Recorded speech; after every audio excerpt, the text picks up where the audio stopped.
Hello everyone, once again welcome back to Hell Garden. उम्मीद करता हूँ आपकी लाइफ अच्छी चल रही होगी। ये फ्लेम एम्पर का एपिसोड नंबर 408। अगर आपने पिछला पार्ट नहीं देखा था तो देख लेना, क्योंकि वो इस आर्क की शुरुआत थी और हमें उसमें कुछ बेसिक चीजें मालूम पड़ी थी। ये एपिसोड भी काफी इंटरेस्टिंग होने वाला है। So without wasting any time let's get started. हम जानते हैं कि पिछले पार्ट में जाने एक दलदली इलाके में पहुंच गया था, जो कि एक्चुअली में एक मास्क यानी कि बैरियर होता है जो शाओ क्लैन की गार्डियन फैमिली को प्रोटेक्ट करता था। ये उस सीन की बात हो रही थी जब जियान की नजरें उन हड्डियों के पहाड़ों पर जाती हैं। वो वहीं से कोड़ के बोलता है ये हो क्या रहा है। अपनी शानदार सोल परसेप्शन से जियान को साफ साफ ऊपर के अलग अलग और महसूस हो रहे थे। ये भले ही बहुत ऑब्सक्योर हो, लेकिन इसमें वो शूजोइंग जैसी फैमिलियरिटी थी। उसके हिसाब से वो शूजोइंग, जो कि दूर से एकदम हाई एंड माइटी लगती है, वो ऐसी गंदी जगह पे क्यों रहना चाहेगी। बट फिर भी उसका और गलत नहीं बताता। कोई भी चीज जो कि दलदली इलाके को छूती थी वो तुरंत ही मिट जाया करती थी, जैसे दलदली इलाका उसे अपने अंदर खींच रहा हो। जियान को बिलीव था कि शोज़ोइन की लोटस लीफ सिर्फ रास्ता दिखाने वाली नहीं थी, बल्कि उसमें कई डेंजर बचाने की एबिलिटीज भी होती है। लेकिन उसने जियान को जैसी जगह पे पहुंचाया है, उसे मामला तो कुछ अलग ही लग रहा है। जियान उस रगेड माउंटेन के नीचे उस स्वाम्प को देख के बोलते हैं जगह बहुत डेंजरस है। अगर गार्डियंस यहाँ पे सच में रहते होंगे तो ये सोच के जियान के दिल में चिल फैल जाती है। हाँ, शायद ये जगह सीक्रेट्स को छुपाए बैठी थी, बट जियान के हिसाब से अगर शाओ क्लैन की गार्डियंस को ऐसी जगह पे छिपना पड़ रहा है, और डीमन एम्पर ने जो कहा वो सही था। इन गार्डियन क्लैन और शाओ क्लैन के बीच में कोई ना कोई मिसअंडरस्टैंडिंग जरूर रही है। शायद शाओ क्लैन ने इनके साथ कोई अन्याय किया है। वो इस बोन माउंटेन को गहरी नजर से देखता है। ये एरिया करीब 100 मील रेडियस में फैला हुआ था। जियान कहता है मैं ऐसे ही खड़ा नहीं रह सकता, मुझे कोई कोशिश करनी होगी। अगर तब भी कोई सफलता हाथ नहीं लगती है तो कदम पीछे लूंगा। उसे इस बोन माउंटेन से दूर एक अजीब सा ऑरा फील हो रहा था, शायद फॉरेन विलेज जैसे ऑर्गेनाइजेशन या फिर सोल हॉल। ये फोर्सेस दूधी कॉन्टिनेंट में जिस तरीके से फैली हुई हैं, उसकी नई नई स्थापित हुई एंडलेस फायर टेरिटरी को बड़े खतरे हैं। उसे जल्दी ही अपने डोमेन को और भी ताकतवर बनाना होगा, जिसमें ग्रेट थाउजेंड वर्ड में अपने आप को प्रोटेक्ट कर सके। थोड़ी और देर तक गहराई से सोचने के बाद जन के बॉडी से रिलीज होती हैं फायरी फ्लक्चुएशंस। वो कहता है अब और देर नहीं कर सकता, चलो शुरू करते हैं। हवा में गूंजती कुछ मफल्ड बूम बूम की आवाजें उसकी एम्बर फ्लेम गोल गोल सर्कल्स में बदल के पानी की लहरों की तरह दूर दूर तक फैल जाती है। हर एक सर्कल में होली फ्लेम पैटर्न्स चमक रहे थे, जो वुश की आवाज करते हुए इस फायरी स्वाम्प को एक जगह से प्योरीफाई करना शुरू कर देते हैं। उसके आसपास से आग का तालाब बन जाता है। फायरिंग्स में चरचराने की आवाजें लगातार आ रही थी। हीट इतनी टेरिफाइंग होती है कि स्पेस में बार बार क्रैक्स फैलते हैं। वैंग हम की आवाजों के साथ पूरा स्पेस कांप रहा था। जब अंदर छिपे गार्ड्स इस सीन को देखते ही पैनिक होकर बोलते हैं नॉट गुड, ये लड़का हमारे बोन माउंटेन बैरियर के ऊपर हमला कर रहा है। इन्हें जियान के ओरिजिन के बारे में कुछ भी पता नहीं होता, लेकिन उसकी स्ट्रेंथ बहुत अजीब थी। दोनों ही गार्ड जानते थे कि वो जियान को रोक नहीं पाएंगे, और अगर जियान ने बोन माउंटेन के सीक्रेट को खोज लिया तो हालात बहुत ज्यादा खराब हो जाएंगे। उदाहरण में इसके बोलते हमें एक्शन लेना होगा। चेंज होती हैंडसीज बस बस बस की साउंड के साथ बैरियर के ऊपर स्मोक और पॉइजन की परतें चढ़ने लगती हैं, लेकिन जियान अनस्टॉपेबल था। हाउएवर जब ये कांटेक्ट में आती है एम्बर फायर रिंग्स के, ये सिजलिंग आवाजों के साथ प्योरीफाई हो जाती है, और तो उन हड्डियों में से हिसिंग आवाजें बाहर आ रही थी। जियान स्माइल के साथ कहता है तो यहाँ पे सच में सीक्रेट्स हैं। नीचे गार्ड्स बोलते हैं जोर लगाओ, हमें अपने डिफेंस को बढ़ाना होगा। ये बोन माउंटेन रंबलिंग आवाजों के साथ ट्रेम्बल होने लगता है। कुछ देर तक दोनों ही पार्टीज एक दूसरे को पीछे ढकेलने की कोशिश करती रहती है, बट जियान भी महसूस नहीं कर पाता है कि शोशा और उसके साथी चुपचाप से उसका पीछा कर रहे होते हैं। इन्हें अंदर घुसने का इंतजार था।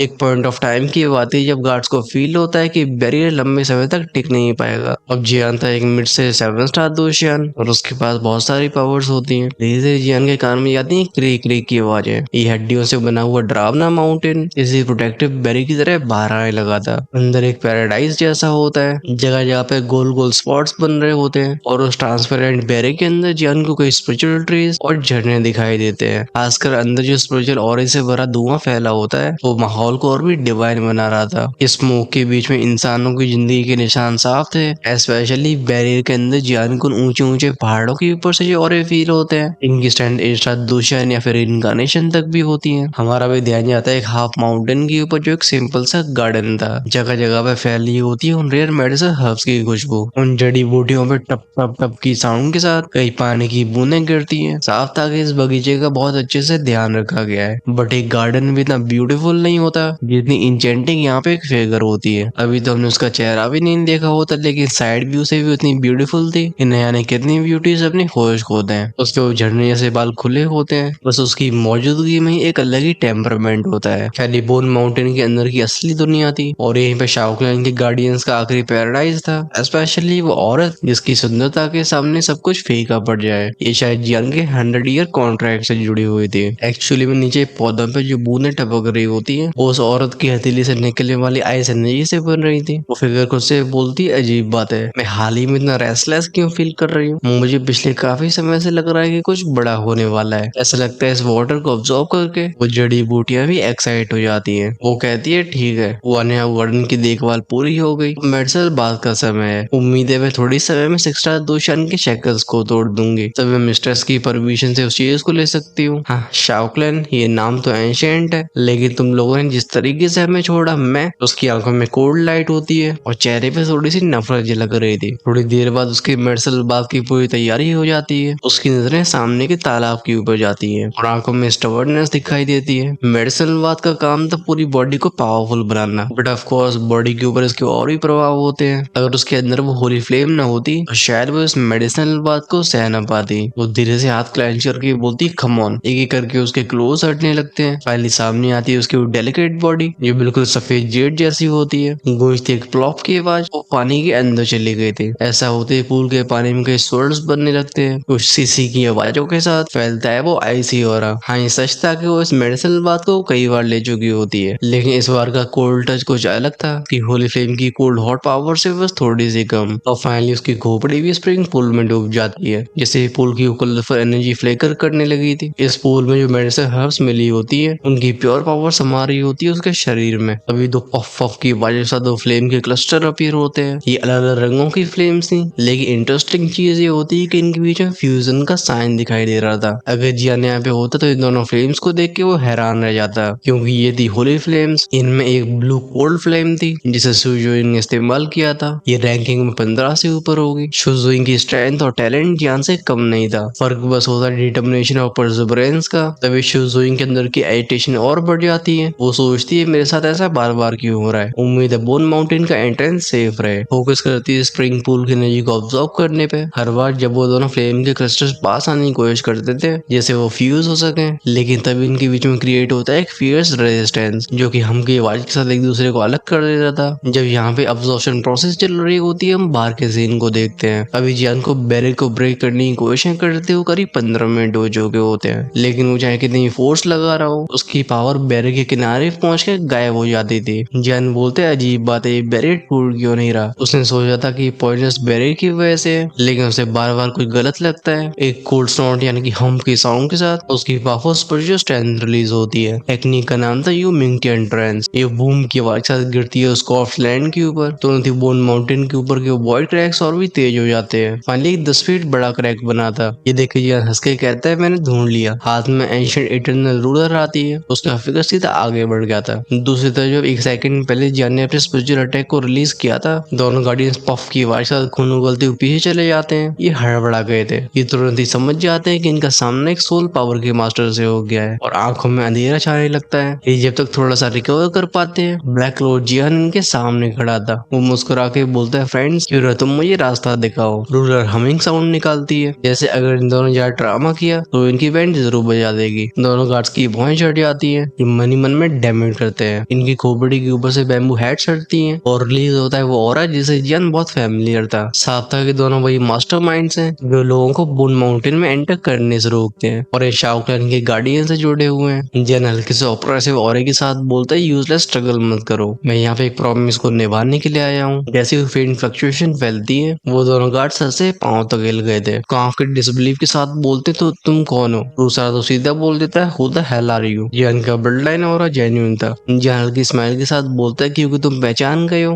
अब रास्ता दिखाओ। इन कंफर्मेशन के शब्दों को सुन के एक गार्ड की आंखें लाल हो जाती है। वो चिल्ला के बोलते हो बैस्टर्ड तुम्हारी अब वापस आने की हिम्मत कैसे हो गई। हाउएवर यही वो इंस्टेंट था जब स्पेस में कई वो शू शू शू की आवाजें गूंजती है। एक आवाज ईविल हंसी के साथ बोलती है जियान मुझे तुम्हें थैंक यू करना चाहिए। चलो अब इस जगह को हॉल मास्टर के लिए खत्म होने दो। पहले और कोई नहीं शोशा होता जो अपने साथ फुल पैलेस की पावर और फेथ पावर को लेके आया होता है। एक इंस्टेंट में जियान के एक्सप्रेशन डार्क हो गए थे। पीछे तो बूम बूम की आवाजें दोनों गार्ड्स को अंदर ढकेल देता है। अपने हाथ में एम्बर फ्लेम को लेकर बैरियर के सामने खड़ा हो गया था। वो रूलर रूलर को सामने दो बार स्लैश कर देता है। दो पावरफुल रूलर ग्लोव्स निकलते हैं जो सुशाओ की फेथ पावर से जाकर टकरा गए थे। बैरियर के बाहर गूंजती हैं बूम बूम की आवाजें, क्योंकि जियान की होली फ्लेम बहुत पावरफुल होती है। इसके कांटेक्ट में आते ही वो ग्लूमी सोल्स चीखना शुरू कर देती हैं। इनके मुंह से स्क्रीच स्क्रीच की हार्श आवाजें निकलती हैं। पॉइंट ऑफ कोलिजन से निकलने वाली शॉक वेव ने सबको हिला दिया था। जियान इसी रिकॉलिंग फोर्स का इस्तेमाल करके उस बैरियर के इनर स्पेस में चला जाता है। खैर जब सुशाओ ने देखा कि जियान अपनी होली फ्लेम का इस्तेमाल करके फिर से बच निकला, की आंखें ग्लूमी हो गई थी, वो कहता है इस लिटिल बीस्ट की जिंदगी सच में बहुत हार्ड है। हमारे सोल पैलेस की इतनी कोशिशों के बाद भी अब भी जिंदा है। स्पेशली जब वो सोचता है कि जैसे ही जियान डीमन वर्ल्ड से बाहर आया उसकी अगली डेस्टिनेशन सीधा गार्डियन फैमिली की थी। ये बात सुशाओ के दिल में बेचैनी बढ़ा देती है। लगता है जियान उन दिशाओं में बढ़ रहा है जो उसे शाओ क्लैन के सीक्रेट्स के पास ले जा रही है। हालांकि उसने जो फेथ की पावर कलेक्ट करी है वो टायरेनिकल होती है। उसका हेड ऑन सामना करना बहुत मुश्किल था, लेकिन जियान की बॉडी में भी डिवाइन फोर्सेस मौजूद हैं जो उसे फेथ पावर की बैकलैश से बचाती है। सुशाओ से रिला के बोलता है जाने दो, पहले हम अपने काम पे ध्यान देते हैं। वो भी बोन माउंटेन के इनर स्पेस में शूट हो गया था। फिर उसके पीछे 5 कॉफिन्स होते हैं जिनमें से भले डेड कॉप्सेस बाहर ना आई हो, लेकिन वो फेंट फ्लक्चुएशन टेरिफाइंग होती है। इनमें से निकलने वाले और एक कुछ सुशाओ से भी ज्यादा ताकतवर थे। हम सीन को फोकस करते हैं जियान के ऊपर। दोनों गार्ड जो कि भी जियान के साथ मरने के लिए तैयार थे, पर सुशाओ की अचानक से एंट्री ने दोनों को शॉक कर दिया था। फिर जिस तरीके से जियान ने सबसे पहले इन दोनों को प्रोटेक्ट किया और अकेले सामना किया सुशाओ का, ये दोनों गार्ड्स के दिल को थोड़ा सॉफ्ट कर देता है। ये मन ही मन में कहते हैं ये बच्चा क्या ये सच में उसी क्लैन का हिस्सा है। इसके रिप्लाई में दूसरा वाला कहता है चलो ये मामला सबसे इम्पोर्टेंट है, हमें मिस्ट्रेस को तुरंत ही रिपोर्ट करना होगा। ये तो इसे डजन्स ऑफ माउंटेन्स को पार करने लगे थे और उनकी डेस्टिनेशन होता है मिस्ट्रेस का मेंशन। इनसे कई किलोमीटर पीछे स्पेस में क्रैक बनता है, जैसे जियान का शरीर तेजी से नीचे गिरने लगता है, बिल्कुल किसी मीटेरॉइड की तरह। परेशानी की बात यह थी कि वो अपने शरीर को कंट्रोल नहीं कर पा रहा था। जियान बोलता है डैम इट, मेरी बॉडी की स्टैंड डिसिपेट हो रही है, इस फेथ पावर से बचना इम्पॉसिबल है। क्रिटिकल मोमेंट में उसने होली फ्लेम को शील्ड बना के दोनों गार्ड्स को अंदर भेज दिया था। जैसे फेथ की पावर ने उसे पूरी तरह से प्रभावित किया। वो फेथ का ऑरा रिइंकार्नेशन से बिल्कुल कम नहीं होता है। यहाँ तक कि ये चीज जियान को समसरा से भी ज्यादा मिस्टीरियस लगती है। जब अपने दिमाग को लगा रहा होता है कि कैसे अपनी स्पीड को कम किया जाए, अभी कुछ अजीब होता है। वो पाता है कि एक स्ट्रॉन्ग स्पेशल एनर्जी उसे अपनी तरफ खींच रही है। वो आसमान से जितना माउंटेन रेंजेस के करीब जा रहा होता है, उसके चारों तरफ का स्पिरिचुअल ऑरा उतना ही डेंस होता जाता है। हाई स्पीड की वजह से उसकी आंखें भी जैसे खुल रही होती है। जियान बोलता है ऐसी स्ट्रॉन्ग हेवन और अर्थ की एनर्जी, क्या गार्डियन सच में यहीं पे रहते हैं? स्पेशली जब वो सोचता है कि वो कितनी स्पीड और कितनी हाइट से गिर रहा है, उसकी खोपड़ी जानना जाती है। ऑल्दो उसकी इमोर्टल बॉडी ताकतवर होती है, बट इस लेवल का फॉल दर्द जरूर महसूस कर पाएगा। तभी उसकी दुई की सीख के अंदर दो फ्लेम्स वैंग बस बस बस की आवाज के साथ ट्रेम्बल होती हैं, जैसे इन्हें कुछ जाना पहचाना मिल गया हो। जियान स्पिरिचुअल फोर्स को रिलीज करके बोलता है क्या है ये। जैसे उसकी परसेप्शन नीचे गई थी, उसे समझ में आ जाता है कि उसकी होली फ्लेम ऐसे रिएक्ट क्यों कर रही है, क्योंकि नीचे दो होली फ्लेम्स की और मौजूद थे और दिखाई देता है एक स्प्रिंग पूल। उन फैमिलियर फ्लक्चुएशंस की वजह से जियान का दिल ट्रेम्बल हो जाता है। उदासी में इसके बोलते लगता है बहुत देर हो गई। गूंजी एक छपाक की आवाज के पानी के कांटेक्ट में आते एक बड़ा सा तूफान उठता है। शाबू शाबू शाबू की आवाज साथ पावरफुल वेव्स बनती हैं, हर तरफ कलरफुल मेडिसिन एनर्जी फैल जाती है। उसी समय दोनों होली फ्लेम के गस्टर डर के अफ की आवाज के साथ चारों तरफ बिखर गए थे। फिर ट्रेम्बल होता है और उस पानी के ऊपर खून जैसी चीज तैरने लगती है। इसी मोमेंट में वो भीगी सी फिगर अपनी आंखें खोलती है कि ब्यूटीफुल आंखों में वो कोल्डनेस दिखाई देती है। फोटो से बाहर आता है लाल रंग का खून। वो गुर्रा के बोलती गेट आउट। अभी जियान के दिल को ऐसा लगा होता है जैसे मौत सामने खड़ी हो। कोई एक्स्ट्रा मूव नहीं करता, बस अपनी सोल पावर को फैला के खुद को पूल में पूरी तरीके से छिपा लेता है। अच्छी बात ये होती है कि उस फिगर की सोल पावर जियान से ज्यादा नहीं थी, वरना वो उसे तुरंत ही डिटेक्ट कर लेती। जियान की सिचुएशन ऐसी थी कि वो कुछ नहीं कर सकता था।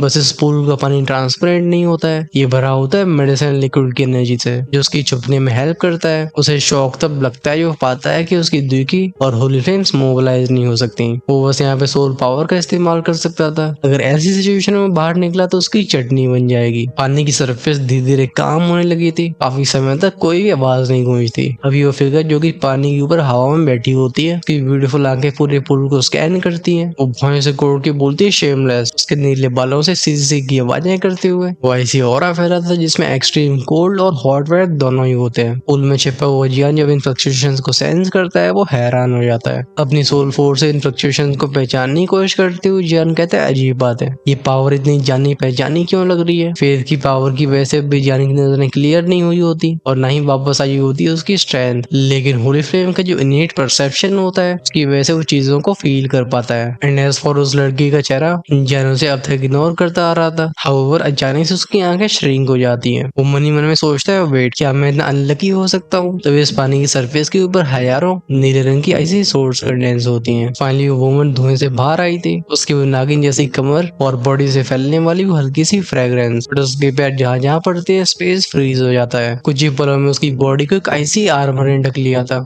स्पेशली उसके चारों तरफ सोर्स डांस कर रही होती हैं। इस सीन को देख के ऐसा लगता है जैसे वो किसी पिक्चर से बाहर आ गई हो। अगर ध्यान से देखा जाए तो उसके ऊपर हवा में फ्लोट करने वाली सोर्स के ऊपर एक पतली सी साइन फ्लेम की लेयर चढ़ी होती है। वो नीचे देख के कोल्ड आवाज में इशारा करती है, गो। वो आइस और फायर से बनी हुई तलवारें पानी की बूंदों की तरह वुश वुश वुश की आवाजों के साथ स्विमिंग पूल के ऊपर बरसना शुरू हो जाती है। ये नजारा बाकी में दिल दहला देने वाला था। जब यार इस मुसीबत को सोल पावर से सेंस करता है, फाइनली पूल से बाहर आया था। अपने चेहरे पे कड़वाहट से भरी ऑकवर्ड हंसी को लेके वो खांस के बोलता है, शो डूइंग, हमें मिले सच में समय हो गया है। उसने कभी भी सोचा नहीं था कि 100 ईयर अपॉइंटमेंट ऐसे रिडिकुलस मोमेंट से शुरू होगा। अभी उसने अपनी बॉडी को सोल पावर से ढक रखा था जिससे वो किसी पर रिएक्ट कर सके। वो वुमन जो कि एकदम आइस गॉडेस लग रही होती है, जियान को देख के उसकी पूरी बॉडी ट्रेम्बल हो जाती है। उसके दिल और दिमाग में जागती वो मेमोरीज जिन्हें उसने कब का दबा के रखा था। वो आगे पॉइंट करके बोलती, तो तुम जियान। आखिरकार भले ही दोनों को मिले हुए काफी समय बीत गया हो, लेकिन जियान और शुजुइंग के चेहरे और फिगर्स में बहुत बड़ा बदलाव नहीं आया था। स्पेशली पहली मुलाकात में जो इंसिडेंट्स हुए थे, जिन्हें इंटीमेट कहना भी गलत नहीं होगा। इस वजह से दोनों एक दूसरे से काफी फेमिलियर होते हैं। जियान हल्की स्माइल के साथ अपनी खोपड़ी खुजाते हुए बोलता है, वेल, ये थोड़ा सा अब्रप्ट हो गया। वो सॉरी बोलता है। साफ तौर पे सिचुएशन पे उसका कोई कंट्रोल नहीं था, लेकिन इसका मतलब ये नहीं है कि वो इस मोमेंट को एंजॉय न कर रहा हो। आज भी शुजुइंग उतनी स्टनिंग लगती है। हालांकि ऑथर उसके हुस्न की तारीफें बहुत करता है, बट तुम्हारा भाई इतना बड़ा ठरके नहीं है। हम फोकस करते हैं उस पल की ऊपर जब शुजुइंग, जो कि गुस्से से भरी हुई थी, वो जब अपनी आई सोर्स को जियान की तरफ बढ़ती हुई देखती है, वो चिंता से भरी आवाज में कहती है, बी केयरफुल। उसका लेवल ऑफ एक्स्ट्रा 2 शान पे होता है। भले उसकी शाओ क्लैन से ग्रज हो,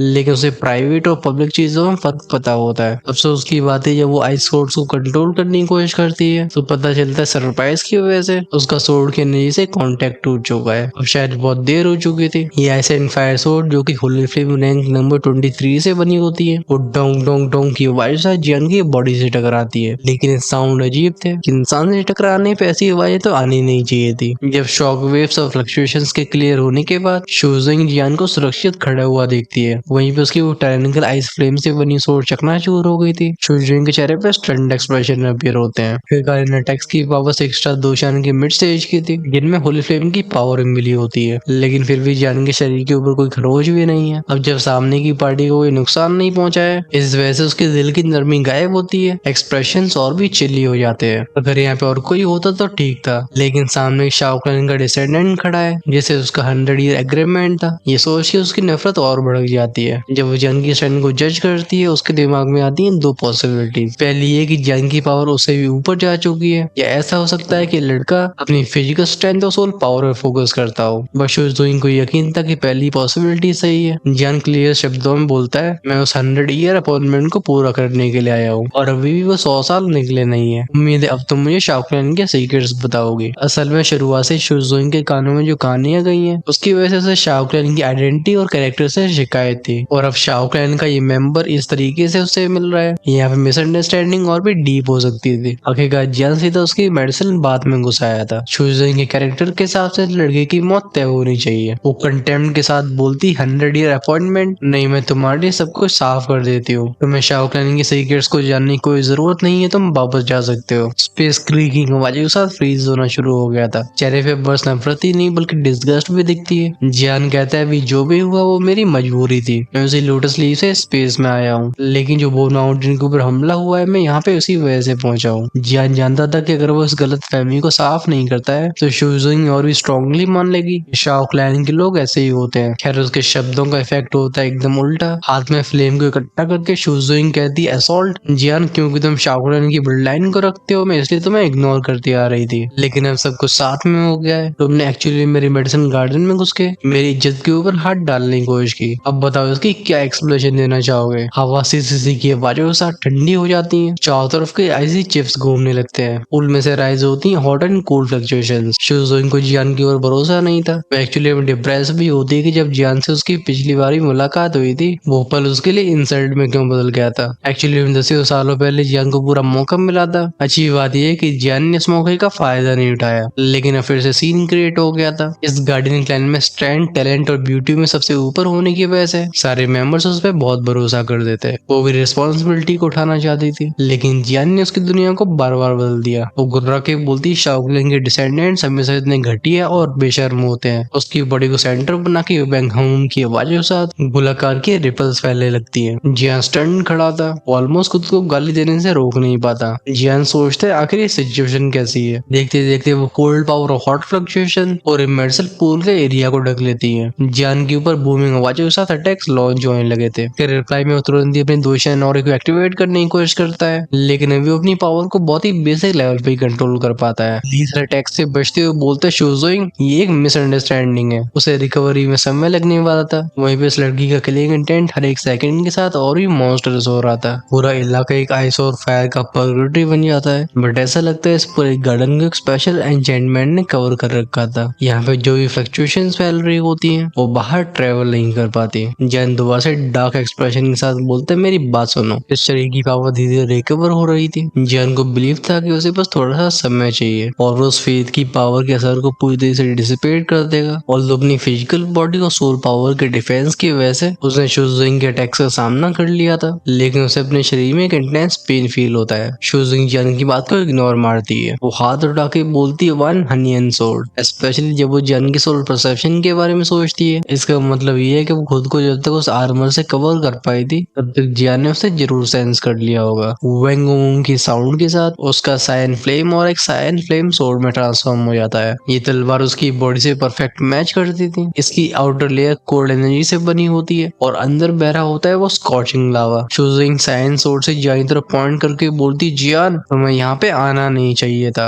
अभी उसके आवाज में किलिंग इंटेंट कम वार्निंग ज्यादा होती है, लेकिन जियान दांती मीस के बोलता है क्या लड़की पागल है। अगर शुजाओ की फेथ पावर की वजह से उसकी बॉडी की ऐसी हालत में होती तो अब तक इस लड़की के घमंड का जवाब दे चुका होता। वो कोल्ड आवाज में कहता है क्योंकि तुम मेरी बात नहीं सुन रही हो, तो आगे जो भी होगा उसके लिए तुम मुझे ब्लेम मत करना। वो फाइनली अपने कदमों को आगे बढ़ाना शुरू कर देता है। वो इतनी क्रीक सिजलिंग आवाजें, जहाँ जहाँ उसके पैर पड़ते हैं पानी में वेपराइज होता है और स्पेस में क्रैक्स फैलते हैं। वो धीरे धीरे शूजिंग के सामने आ जाता है। ये देख के उस लड़की की आंखों में थोड़ी सी चिंता दिखाई देती है। उसकी तलवार की टिप अब जियान के सीने को छू रही थी। वो कहती है भले तूने मेरी 2 बार इंसल्ट की हो, लेकिन शाओ क्लैन की ब्लड लाइन की वजह से मैं तुम्हें मारूंगी नहीं। Not killing him was already biggest concession. Jian अपनी थंडरस आवाज में कहता है हम शूजिंग क्या तुम्हें ऐसा लगता है कि मैं जियान जिंदगी के लिए डर के भागने वाला इंसान हूँ। इस वर्ड में जियान कुछ ऐसा करता है जिसके बारे में उस लड़की ने सोचा नहीं था। एक क्रैक की आवाज गूंजती है। उसकी बॉडी के चारों तरफ सोल बैरियर था वो टूट के बिखर जाता है। ऐसा होते ही चारों तरफ घूमने वाली वो ऐसी सोर्ड जियान के शरीर पे गिरने लगती है। एक एक बूंद की तरह उसकी स्किन को लाल बना रही थी। हम उसके चेहरे की नसों को ट्विच होते हुए देखते हैं। हालांकि फ्लेम जियान को इतना नुकसान नहीं पहुंचा सकती थी और खुद जानता था कि ये सुपरफिशियल है, लेकिन आज वो कुछ चीजों को क्लियर करके ही रहेगा। शूजिंग गिफ्टेड होती है, उसके पास होती है 2 होली फ्लेम्स, लेकिन जियान के एक्सपीरियंस और अंडरस्टैंडिंग से वो कई गुना पीछे होती है। शूजिंग अपनी सोर्ड को थोड़ा सा पीछे करके बोलती है वो 100 ईयर अपॉइंटमेंट अब जोक लग रहा है। मैं तुम्हारी बॉडी से कोई दोषण और को सेंस नहीं कर सकती। इसका मतलब तुम अपनी कल्टिवेशन को खो चुके हो। मैं तुमसे जानने के लिए इसलिए कह रही हूँ जिसे शाओ क्लैन की ब्लड लाइन की वो आखिरी डिग्निटी बची रह जाए। क्या तुम इसे समझते नहीं हो। जियान जिसका चेहरा पेल था वो तलवार की तरफ धीरे धीरे फिर से आगे बढ़ता है। वो कहता है इस बार मैं अपॉइंटमेंट निभाने आया हूँ। तुमने वादा किया था कि अगर मैं 100 साल में दोषान बन जाऊँ तो तुम मुझे सीक्रेट्स बताओगी, और अब मैंने वो अचीव कर लिया है। शूजी कोल्ड टोन में बोलती मैं तुम्हें एक दूसरे डायमेंशन में भेजती हूँ जहाँ तुम अपनी बची हुई जिंदगी बिता सकोगे। तुम्हारे पास दुखी नहीं है, बस सोल पावर की प्रोटेक्शन कब तक काम आ सकती है। बस याद रखना कि ये मत कहना कि तुम शाओ क्लैन के डिसेंडेंट हो। शाओ क्लैन ने हमारे साथ चाहे कैसा भी बर्ताव किया हो, लेकिन वो तब भी ग्रेट 1000 वर्ल्ड के ओवरलॉर्ड्स थे। तुम्हारे जैसा वेस्ट उससे कंपेयर नहीं किया जा सकता। हाउएवर उसने शब्द खत्म नहीं कर पाए होते तभी जन दोनों हाथों से उसकी सायन सोर्ड को पकड़ लेता है। पफ हम की वाइट से उसकी कोल्ड फ्लेम ट्रेम्बल होने लगती है। जन हैवी वॉइस में बोलता है शूजिंग मैं यहाँ पे बस अपने लिए नहीं आया हूँ, मैं पूरे शाओ क्लैन का रिप्रेजेंटेटिव हूँ। अगर हमारे एंसेस्टर ने गार्डियंस के साथ कुछ गलत किया तो मैं उसकी कीमत चुकाऊंगा। शूजिंग कहती है कोई जरूरत नहीं। हाउएवर अभी उसके दिल में शौक था। रिपल जन का कदम फिर से आगे बढ़ता है। उसी तो पच पच की आवाजें वो साइंस और उसके चेस्ट में चली जाती है। उसकी बॉडी टेंस हो गई थी और आंखों में कमजोरी दिखाई देने लगती है, बट जियान के चेहरे से डिटर्मिनेशन अब भी नहीं जाता। अब जब शूजिंग ने ये सीन देखा था वो हो जाती है पैनिक। मैं कभी सोचा नहीं था कि जियान जियान ऐसा करेगा। वो कहती है ये तुम क्या कर रहे हो। जियान कहता है मैं जानता हूँ ये काफी नहीं है, लेकिन मुझे बस एक चांस दो। अपने रगों में बहरे खून को महसूस करके मैं कह सकता हूँ कि मेरे एंसेस्टर्स ऐसे तो बिल्कुल नहीं रहे होंगे जैसा तुम सोचती हो। मैं चाहता हूँ कि किसी मिसअंडरस्टैंडिंग की वजह से हम एक दूसरे के दुश्मन न बने। उसकी छाती से खून निकलना बंद नहीं हुआ था। जब तक जियान के वर्ड्स खत्म हो पाते हैं वो बेहोश होकर गिर जाता है, लेकिन अभी उसके चेहरे पे वो फ्लीटिंग स्माइल थी। लेकिन बाहर से मालूम नहीं पड़ता है कि जियान की स्ट्रेंथ बहुत तेजी से रिकवर हो रही है। हम फोकस करते हैं शुजोइंग के ऊपर जिसकी आंखें लाल हो चुकी होती हैं। उसके हाथ जैसे सोर से छूटते हैं वो तलवार हवा में डिसिपेट हो जाती है। उसके कांपते हुए हाथ जियान को थामते हैं। शुजोइंग का जेंटल और जियान को नरिश करने लगा था। वो ट्रेमलिंग वॉइस में बोलती है मैंने अपने क्लैन में शुरुआत से सुना कि शाओ क्लैन सिनिस्टर और रूथलेस है। उन्होंने प्रॉफिट के लिए हमें छोड़ दिया, लेकिन ये आदमी ये अपनी जान दे के भी शाओ क्लैन को निर्दोष साबित करना चाहता है। लेकिन क्यों? शुजोइंग के दिल में शाओ क्लैन के लिए नफरत बचपन से ही भरी जा रही थी। इसका एक कारण उसकी माँ होती है। ये वे विचार एक करके उसके दिमाग में जागना शुरू हो जाते हैं। शुरू हुआ था शुजोइंग का ब्रेक डाउन। उसकी चीखों की आवाजें गूंजती कि जियान जियान जागो, मैं तुम्हारी जान ही लेना चाहती थी। स्पेशली उसके इन सारे औरे को भेजने के बाद भी जिस तरीके से जियान की चेस्ट का होल भर नहीं रहा था, ये उसके दिल के दर्द को और बढ़ा देता है। उसने 100 ईयर अपॉइंटमेंट के हिसाब से जियान को तब ऐसे ही टाल दिया था। उसे भरोसा था कि लोअर वर्ल्ड से आया हुआ लड़का इतने कम समय में 2 शहर में कैसे ब्रेक थ्रू कर सकता है। लेकिन अब सब कुछ बदल चुका था। जियान सारे नियमों को तोड़ के यहाँ तक पहुंच गया। वो सोचती कि उसने जिस लोटस लीव को जियान को दिया था उसे एक्टिवेट करने के लिए अपनी 2 शहर लेवल की पावर चाहिए। किसी एक्सटर्नल फोर्स ऐसा किया नहीं जा सकता है। तो फिर जियान ने कैसे किया? अब जियान तो बेहोश हो चुका था। उसकी स्पिरिचुअल स्ट्रेंथ इंस्टिंक्चुअली एक्टिवेट होती है। गूंजती कुछ वैंगूम की आवाजें। इस सफोकेटिंग ऑरे को सेंस करके शुजुइंग बोलती है अजीब है, इस लड़के के साथ ही क्या हो रहा है। जब वो ध्यान से चेक करने लगती है जियान की हालत को, वो पाती है कि उसके चेस्ट में ब्लडी होल दिख रहा है। उसने जियान के हार्ट और लाइफ सोर्स को कोई नुकसान नहीं पहुंचाया। वो बस अनकॉन्शियस था। ऑफ कोर्स शुजुइंग को कोई पता नहीं होता है कि जियान के पास पहले से इमोर्टलिटी की पावर है। अगर उसकी तलवार जियान के दिल के आर पार भी हो जाती तब से जियान का कुछ नहीं बिगड़ता। बट जैसा कि ऑथर को लगा हो कि ड्रामा बहुत हो गया, अचानक से ग्लूमी ऑरा इस गार्डन की लाइट शील्ड को तोड़ देता है। एक आवाज शु शु शु करके बोलती है मैं इस सीन को एंजॉय तो और भी करना चाहता। और से अपीयर होने वाला और कोई नहीं बल्कि शुशाओ होता है, जो जियान को अपना जानी दुश्मन बना चुका होता है। शुजिंग कोल्ड साउंड करके बोलती है कौन है। उसकी आईब्रोज नेट हो जाती है, बॉडी को फिर से ढक लेती है bright blue Holi flame. Garden का टेम्परेचर बुरी तरीके से गिरता है। वो जियान को कस के पकड़ के बोलती भले जियान अभी क्रिपल हो, लेकिन मैं उसे हार्म नहीं करने दूंगी। शुशाओ का ध्यान जियान पे नहीं बल्कि शुजिंग के ऊपर ही था। वो टिस्क टिस्क करके बोलता है 23rd रैंक होली फ्लेम ही, आज के बाद तुम्हारे पास जो भी है वो सब हमारा होगा। वो फिर सामने की तरफ इशारा करके बोलते जाओ मिलो इनसे, मुझे और भी काम है। जैसे उसकी बात खत्म होती है उसके पीछे का वर्ड डेंजर आता है। इसमें से कई गहरे लालों के कॉफिन्स बाहर आए थे। इन कब्रों में चारों ओर एंशिएंट ब्लड इंस्क्रिप्शन दिखती है जो बहुत ही अजीब और सिनिस्टर थी। इन औरों को सेंस करके जियान बेहोश होते हुए भी रिएक्ट करता है, जैसे वो सोच रहा हो कि फैमिलियर घोसली हो रहा। ये शुशाओ के साथ डीमन वर्ल्ड में तो दिखा नहीं था, फिर यहाँ कैसे? दूसरी तरफ शुशाओ इस ऑर्डर को देकर तुरंत ही गायब हो जाता है। ऑल्दो जुइंग उसका पीछा करना चाह रही थी, लेकिन जियान के पेल चेहरे को देख के वो अपने आप को यहीं पर रोक लेती है। वैसे रोकने से याद आया कि रोकने का टाइम तो हमारा भी हो गया है। बेसिकली इंट्रोडक्टरी टाइप का एपिसोड था जिसमें स्टेज को सेट करने की कोशिश करी जा रही है। आखिरकार शाओ क्लैन की इस गार्डियन फैमिली के साथ जियान का जैसा भी रिलेशन होगा उसमें शुजुइंग बड़ा अहम रोल निभाएगी, इसलिए शुरुआत में दोनों के बीच में कनेक्शन बिठाना बहुत जरूरी था। हम नेक्स्ट एपिसोड में जानने वाले हैं कॉफिन्स का राज, साथ में शुशाओ ने किस तरीके की पावर को हासिल किया है। वैसे अगर मैं गुड न्यूज को बताऊं तो हमला करने वाला शुशाओ यहाँ से जिंदा वापस नहीं जाने वाला, लेकिन उसके लिए कम से कम आपको 3 से 4 एपिसोड्स का इंतजार करना होगा। आपको ये एक्सप्लेनेशन कैसी लगी हमें कमेंट्स में लिख के बताओ। वही भी अगर कोई चीज पसंद ना आई हो तो उसे भी कमेंट्स में दर्ज करना भूलना मत। अगर चीजें वैलिड लगती है तो आगे के एपिसोड्स में वो बदलाव करे जाएंगे। चैनल की मेंबरशिप ओपन है, जो नेक्स्ट पार्ट को आज ही देखना चाहते हैं वो डेफिनेटली प्रीमियम कम्युनिटी का हिस्सा बन सकते हैं। वहीं पे जो हमेशा 2 से 3 एपिसोड्स आगे रहना चाहें वो अपने लेवल्स को इमोर्टल एम्पायर उसी पर अपग्रेड कर सकते हैं। ये चॉइस है आपके हाथ में। ज्वाइन का ऑप्शन चैनल की होम पेज और सब्सक्राइब के साइड में मिलेगा। तब तक तुम्हारे भाई की तरफ से टाटा बाय बाय।